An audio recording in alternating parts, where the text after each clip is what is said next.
Election देखिए, America के election में याद रखिए, अमेरिका के सेनेट इलेक्शन हो या प्रेसिडेंशियल इलेक्शन, वहां की जूइश लॉबी की को बहुत जरूरत पड़ती है पार्टीज को। तो डोनर्स में जूइश लॉबी बहुत मजबूत है। तो जूइश लॉबी का मतलब हुआ इजरायली लॉबी। इजरायली लॉबी नहीं चाह रही अभी अग्रीमेंट होना, न्यूक्लियर अग्रीमेंट ईरान के साथ। लिहाजा इलेक्शन से पहले, क्योंकि इलेक्शन में आपको जूइश लॉबी की जरूरत है, आप अभी शायद मेरे हिसाब से आगे भी रहो, अभी उसको रद्द करेंगे, अभी आप वो न मानेंगे।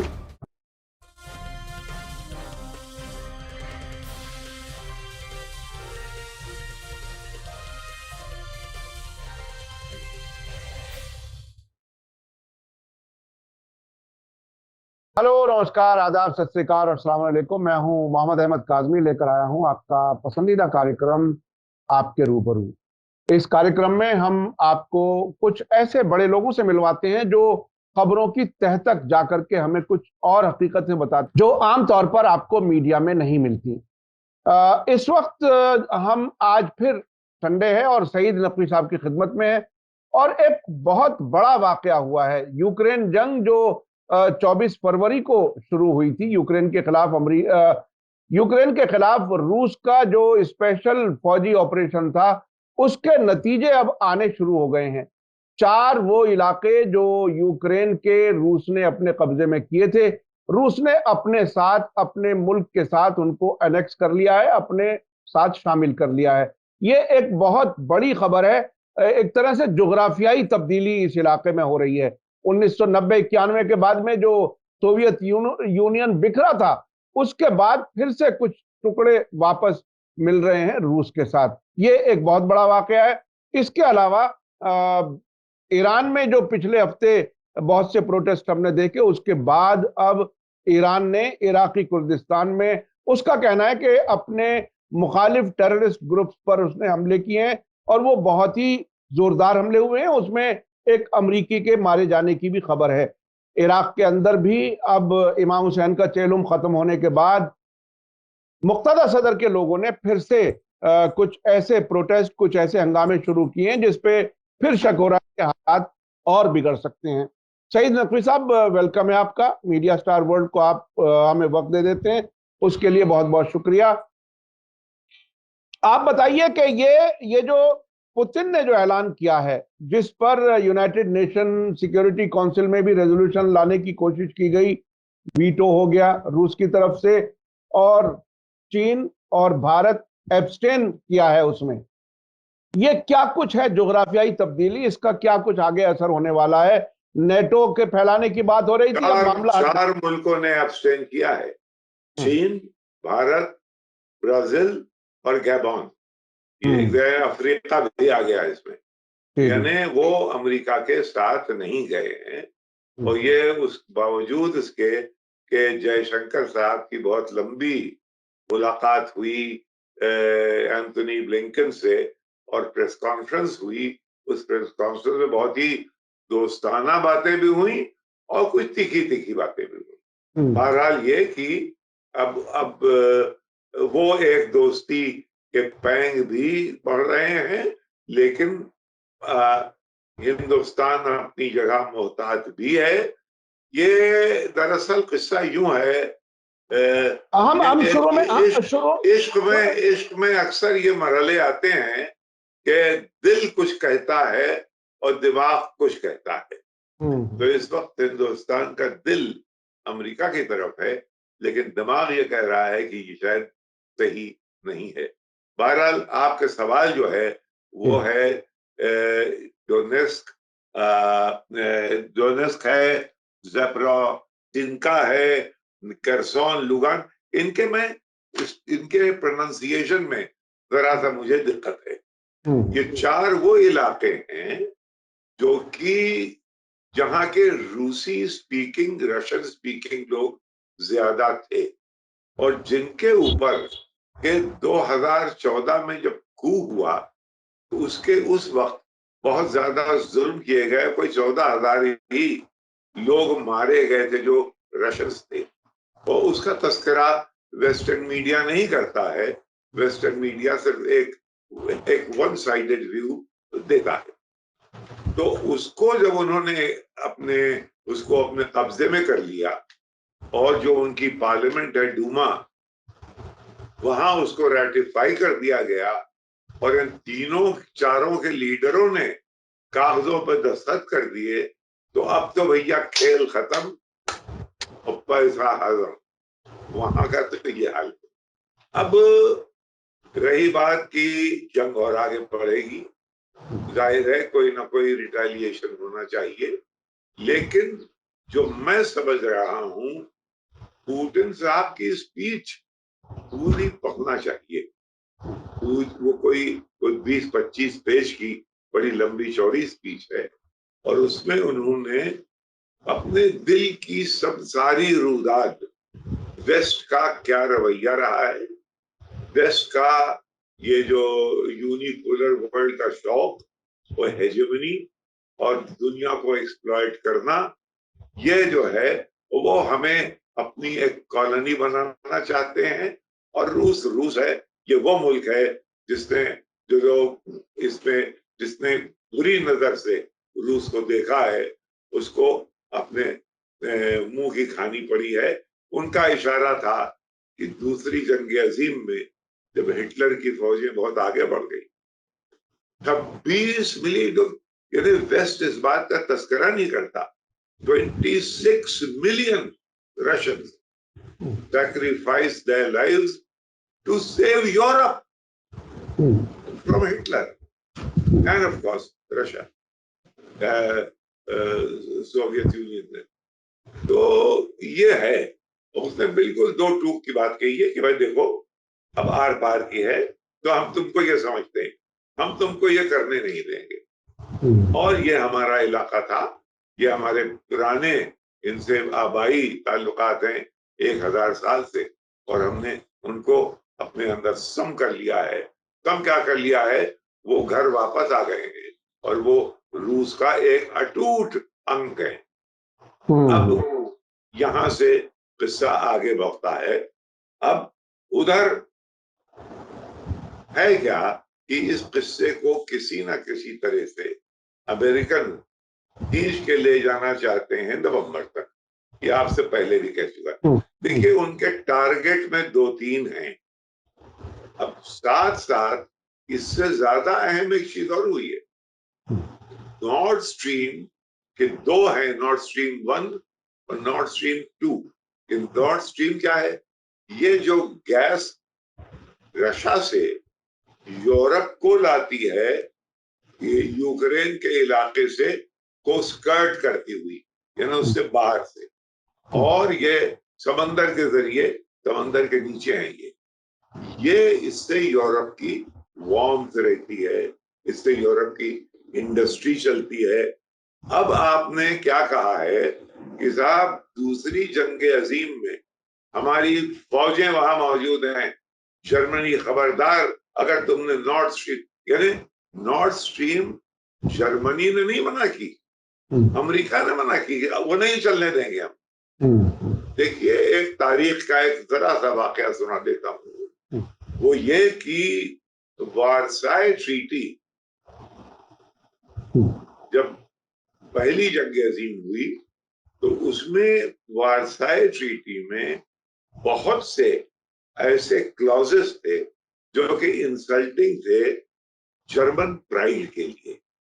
और वो तारीख ना ये कहता है कि वो दरअसल वो रीजन बने जो जो नेशनलिज्म जिसको टैप किया हिटलर ने जर्मनी में दूसरी जंग अजीम के लिए, उसकी जड़ वो थी, वो अग्रीमेंट्स जो कि इंसल्टिंग थे, ह्यूमिलिएटिंग थे उनकी जर्मन नेशनल प्राइड के लिए। ये आप मसे मंजर रखिए दिमाग में। अब आप क्या कर रहे हैं? अब आपने कहा कि आप सर्दियां आ रही हैं, बहुत जाड़ा बेपनाह होता है, लेकिन हम मना करते हैं कि नॉर्थ स्ट्रीम ना आए। अच्छा, हुकूमत तो बात है, वो बंद है कि इसके ताबे है, क्योंकि अग्रीमेंट है अमेरिकन के साथ। लेकिन लोग क्या सोच रहे होंगे? सड़कों पे लोग आ गए हैं और ये आगे बढ़, एक नई चीज हो रही है। एंजेला मर्केल जो कि बिल्कुल खामोश हो गई थी, वो निकल के आ रही है। वो कह रही है कि रूस के बगैर यूरोप का पीस आर्किटेक्चर नहीं बन सकता, सिक्योरिटी आर्किटेक्चर नहीं बन सकता। श्रोडर जो कि वहां के चांसलर रह चुके हैं, वो तो गोया वहां की गैसप्रॉम जो कंपनी है रशिया की, उसके मेंबर ही हैं। वो कहते हैं, और बाकायदा ये आवाजें उठ रही हैं जर्मनी में, लेकिन हुकूमत अभी कुछ नहीं कर रही। इसकी वजह से फ्रांस में भी कुछ मूवमेंट नहीं है। लेकिन इटली में क्या हुआ? एक गवर्नमेंट आ गई है जो कि इन चीजों को नहीं मानती। हालांकि उसने बीच इलेक्शन में ये कहा था कि यूक्रेन की जंग में हम यूरोप के साथ रहेंगे, लेकिन वो फार राइट लड़की है, लेडी है मेलोनी, जो कि ब्रदर्स उसकी पार्टी का नाम है, और वो फैशिज्म यानी मसोलिनी की पार्टी की हामी है। वो ये लीडरशिप वहां की आई है इटली में। आप ओरबान को जानते ही हैं हंगरी में, जो लीडरशिप इस वक्त इलेक्शन होने वाला है अभी चेकोस्लोवाकिया में, वहां यही नतीजा आने वाला है। तो एक अल्ट्रा राइट विंग वेव दुनिया में चल रही है यूरोप के अंदर। और चाहता अमेरिका का क्या एम है? अमेरिका का एम दो है, रूस को के घुटने दो और यूरोप को रूस से दूर करके अपने शिकंजे में ले आओ। कैसे? उनके यहाँ शेल ऑयल है, बेपना बहुत महंगा है, लेकिन जरूरत उनकी इंडस्ट्री ये कह रही है कि इस ऑयल का और इस गैस का हम क्या करेंगे? अगर ये यहाँ बंद पड़ी रही, अटलांटिक के उस पार हमें इसे बेचना है, तो पहले इमोबिलाइज करो रशिया को, फिर कैप्चर करो यूरोप को, और फिर अपनी गैस वहां पहुंचाओ। अच्छा, एक तरफ तो ये हो रहा है, दूसरी तरफ अभी इन्वायरमेंटल कंसर्न्स दुनिया में, ग्रीन पार्टी है यहीं, तमाम यूरोपियन ममालिक में है, और जर्मनी में खास करके है, बहुत पावरफुल है। वो क्या कह रहे हैं? वो कह रहे हैं कि साहब ये जो इन्वायरमेंट है, जिसपे कि कार्बन एमिशंस को कम किया जाए ताकि ग्लोबल वार्मिंग कम हो। अब हो क्या रहा है? जनाब, तमाम जगह कोयले की खानें खोल दी गई हैं। रूस का गैस न लो, बाकी हर काम करो। तो ये चल रहा है, रूस को कंट्रोल करना, रूस को डेबिलिटेट करना, और यूरोप को कंट्रोल करना, ये एम है। दोनों आपको दिखाई दे रहे हैं, होते नजर आ नहीं रहे हैं, लेकिन एक परसेप्शन ये बनाया जाएगा। कब तक? ये परसेप्शन बनाया जाएगा नवंबर के इलेक्शन जो हो रहे हैं, जिसमें कि डेमोक्रेट्स शायद हार जाएं। अगर वो हार गए तो जनाब जो बाइडेन की नाक कटी। ये है। तो ये नवंबर के इलेक्शन की वजह से आपने एक और भी वाकया, आपने एक और भी बताया था कि ईरान न्यूक्लियर डील भी तब तक नहीं होगी, वो और भी ये नहीं और होगी। और इसमें भी वो इलेक्शन, तो यानी इलेक्शन। देखिए, अमेरिका के इलेक्शन में याद रखिए, हाँ। अमेरिका के सेनेट इलेक्शन हो या प्रेसिडेंशियल इलेक्शन, वहां की जूइश लॉबी की को बहुत जरूरत पड़ती है पार्टीज को। और डोनर्स में जूइश लॉबी बहुत मजबूत है। तो जूइश लॉबी का मतलब हुआ इजरायली लॉबी। इजरायली लॉबी नहीं चाह रही अभी अग्रीमेंट होना, न्यूक्लियर अग्रीमेंट ईरान के साथ। लिहाजा इलेक्शन से पहले, क्योंकि इलेक्शन में आपको जूइश लॉबी की जरूरत है, आप अभी शायद मेरे हिसाब से, आई मे बी रॉन्ग, अभी उसको रद्द करेंगे, अभी आप वो न मानेंगे। अभी अभी तक कुछ और जो चीजें आई हैं यूक्रेन जंग के सिलसिले में भी, उसमें भी शुरू में इजराइल का रुख जो था वो मीडिएशन का था, और अब वो पूरी तरह से यूक्रेन के साथ है और रूस के खिलाफ है। तो ये जो इसमें कोई बड़ा फैसला नहीं होगा। ये बहरहाल दोनों चीजें समझ में आती हैं। अच्छा, एक अब हम मिडिल ईस्ट की तरफ आते हैं। यहाँ क्या कुछ हो रहा है? ये ईरान के हंगामे के बाद ईरान ने नॉर्थ कुर्दिस्तान के इलाके पर कुछ बमबारी की है। 2003 जंग के कवरेज में मैं उसी रास्ते से गया था और वो बहुत सी चीजें मैंने देखी थी। आप उसको किस बताएं तरह आप। से? जी जी। आप। मुझे तो ये लग रहा है कि हाँ। क्योंकि कुर्दिस्तान का मामला है और ये लड़की जिसके साथ ये सान्या हुआ ईरान में, वो कुर्दिश लड़की थी, कहीं कोई इस किस्म की लिंकेज तो नहीं है। दूसरी लिंकेज ये है, जो कि अब ईरानियन अफसरान कह रहे हैं कि ये बैरूनी साजिश है। उसमें उन्होंने एक जर्मन, एक फ्रेंच, एक पोलिश और 3-4 लोगों को, 5 लोगों को गिरफ्तार भी किया है कि ये इस साजिश में, यानी इसको बढ़ावा दे रहे थे, इस आग में ईंधन डालने का काम ये लोग कर रहे थे ईरान के अंदर। हो सकता है, मैं नहीं कह सकता, यानी ये तो तो एक बहरहाल। एलिगेशन है। हाँ। हाँ। लेकिन ये मैं जानता हूं, मैं आपको कई दफे ये किस्सा सुना चुका हूं कि हाँ। हिंदुस्तान में भी जब भी जरूरत हुई है कि साहब ये फला सरकार जो है, स्टेट गवर्नमेंट, वो हमारे और आपके हक में नहीं है, ना अमेरिका के हक में है, ना दिल्ली के हक में है, इसको क्या किया जाए, वहां के थोड़ा सा शगुफा छोड़ दिया जाए। मैं केरला की बात कर रहा हूँ। 1957 में वहां पहली कम्युनिस्ट सरकार आई थी, ईएमएस नंबूदरी-पद की, जी जी। और वहां उसमें जो क्रिश्चियन सेक्टर था, द क्रिश्चियंस, कोटायम एक इलाका है जो उनका हेडक्वार्टर है, तो क्रिश्चियंस कुछ एजुकेशन पॉलिसीज के खिलाफ थे। वो कंजर्वेटिव लोग हैं, तो ये बहुत ही प्रोग्रेसिव सरकार आई थी, तो उसमें कुछ थोड़े से चुटपुट झगड़े हो गए। उन झगड़ों को बढ़ाने में लोगों ने हिस्सा लिया। अब कोई नहीं कह सकता था कि इसमें बाहर का कोई हाथ होगा।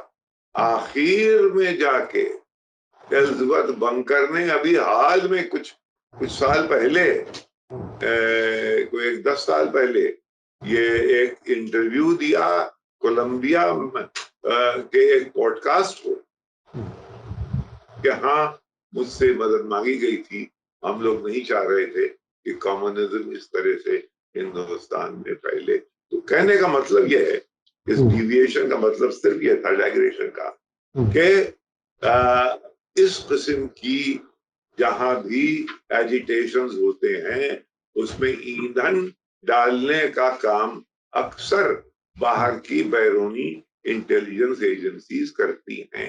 ईरान से कोई दोस्ती तो है नहीं अमेरिका की, सीआईए को कोई इश्क में तो मुब्तला है नहीं अयातुल्लाह के, तो अगर उसको मौका मिलेगा शायद उसने किया हो, लेकिन इसको कोई तस्दीक इस बात की नहीं कर सकता जब तक कि सबूत सामने ना आए। हाँ, बहरहाल वहां की होम मिनिस्ट्री ने एक बयान दिया है, बहरहाल आज ही, जिसमें यह बताया है कि ब्रिटेन और अमेरिका खासतौर पर इसमें इन्वॉल्व रहा है।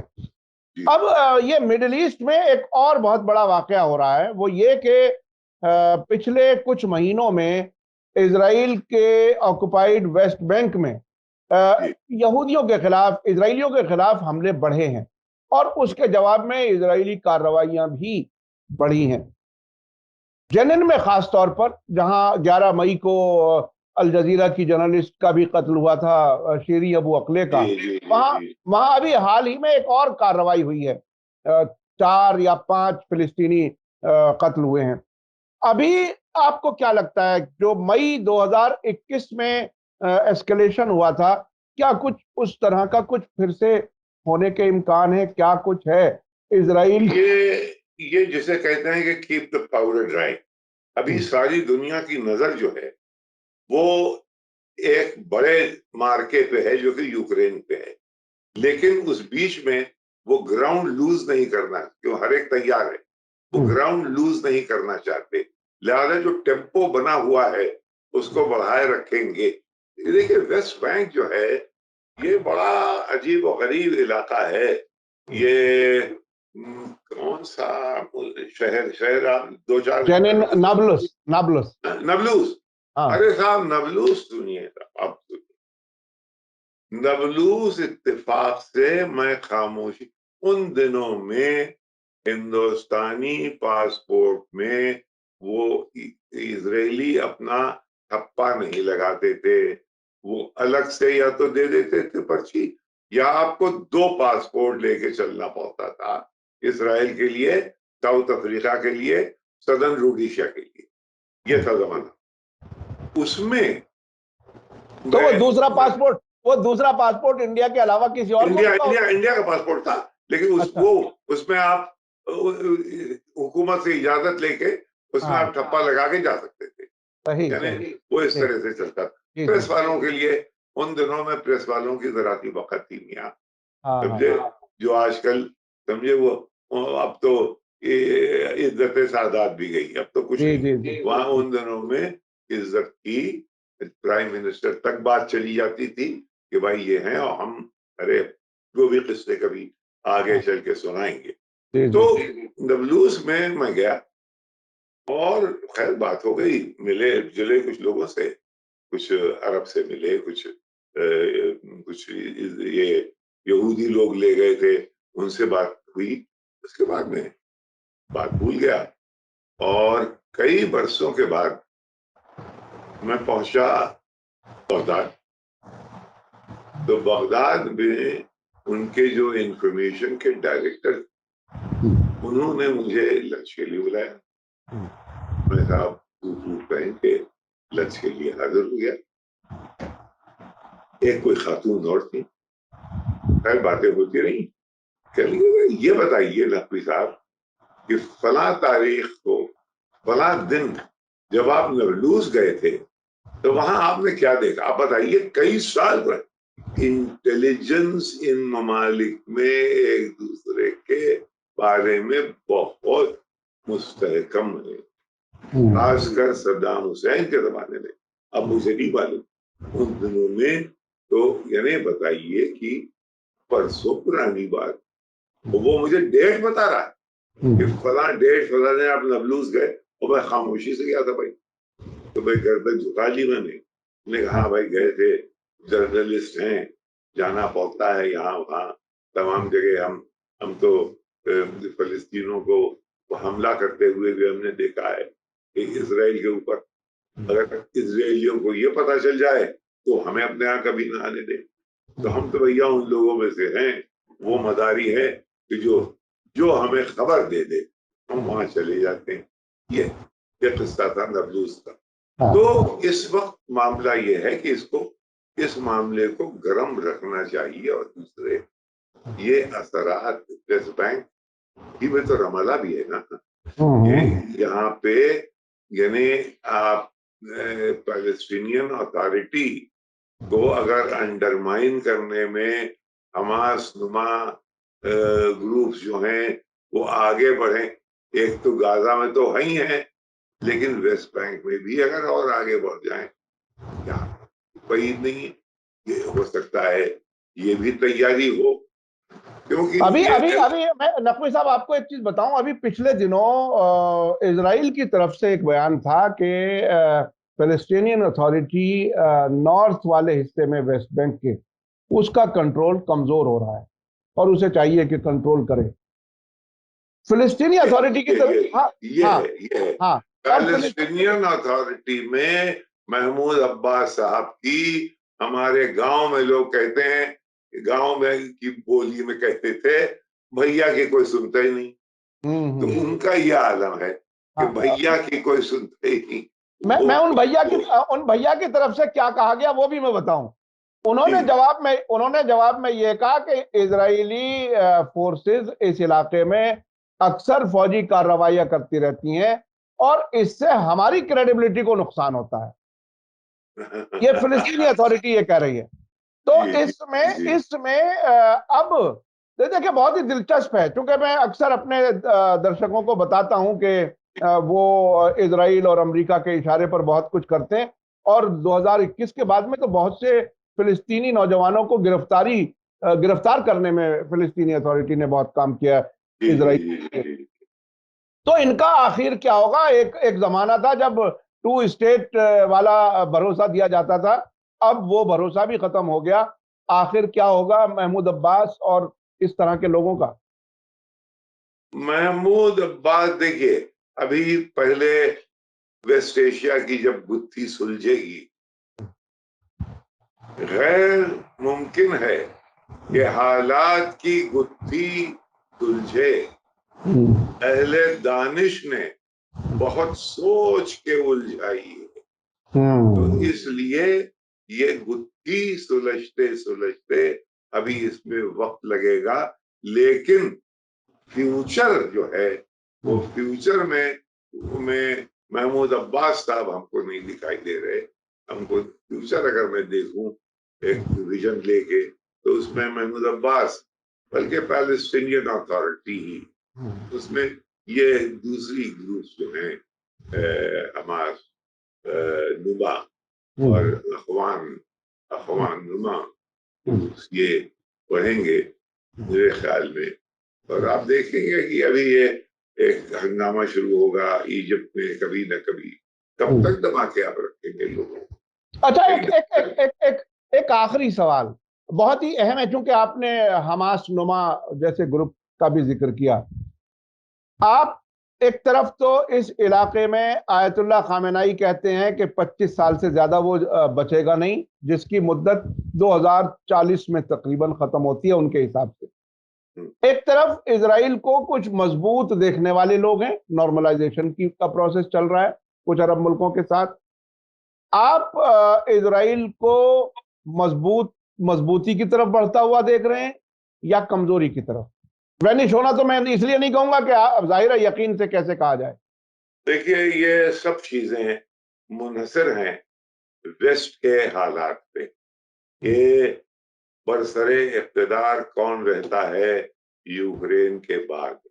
अगर वेस्ट कमजोर हुआ तो वेस्ट के दोस्त कमजोर होंगे, और वेस्ट के दोस्त जब कमजोर होंगे तो हालात बिल्कुल दूसरे हो जाएंगे। फिर एब्राहम अकॉर्ड्स का पूछने वाला शायद कोई ना हो। अभी एब्राहम अकॉर्ड्स का तस्करा चल रहा है, इसलिए कि अभी जो बैलेंस ऑफ पावर जो है वो बराबर का है ईस्ट और वेस्ट में। यानी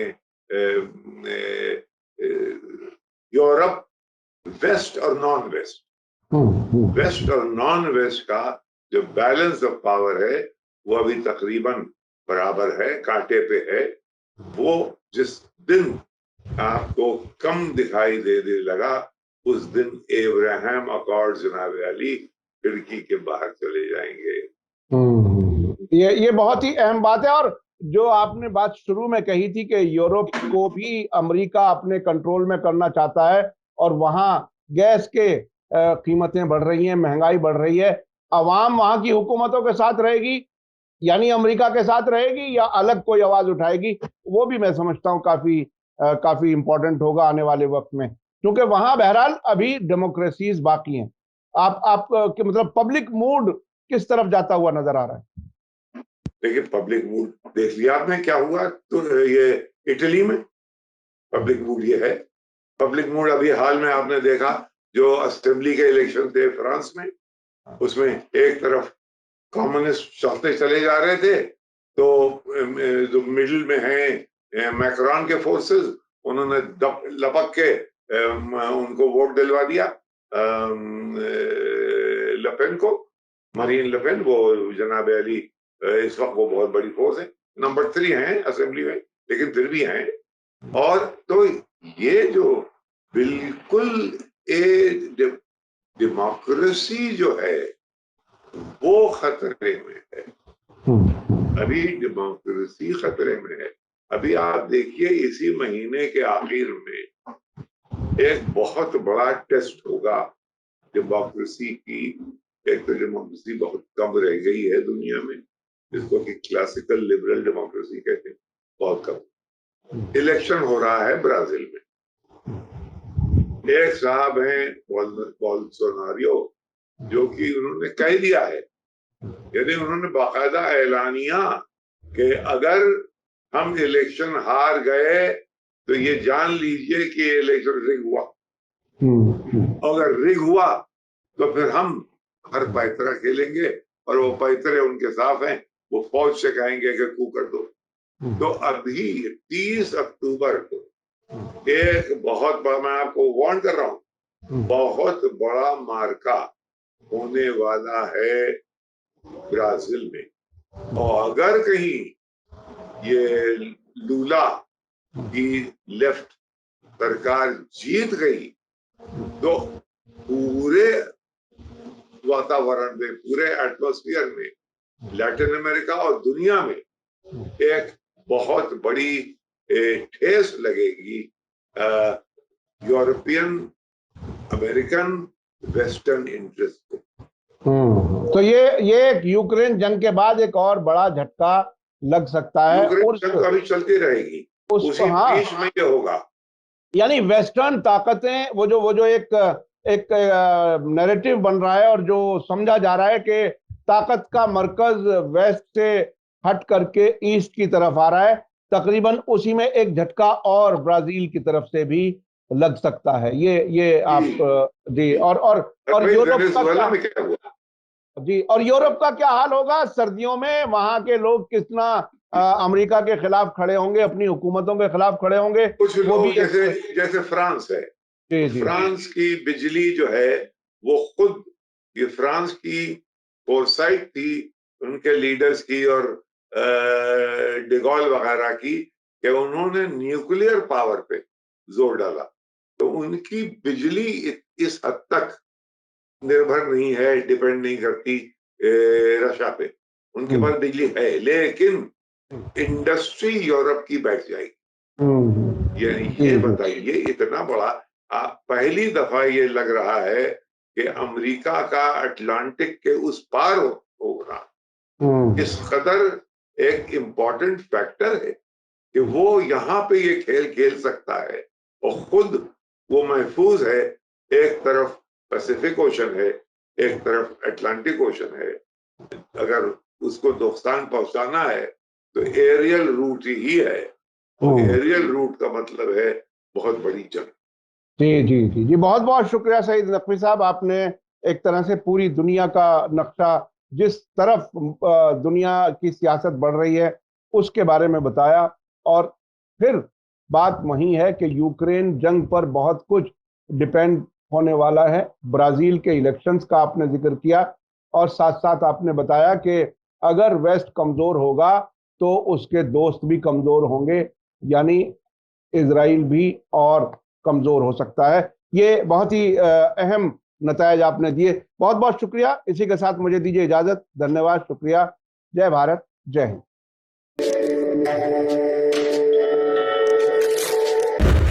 मीडिया स्टार वर्ल्ड के और वीडियो देखने के लिए हमारे चैनल को सब्सक्राइब करें और सीधे नोटिफिकेशन पाने के लिए बेल आइकन दबाएं। और अगर हमारी खबर सच्ची और अच्छी लगे तो अपने व्हाट्सएप, इंस्टाग्राम, फेसबुक और ट्विटर अकाउंट पर जरूर शेयर करें।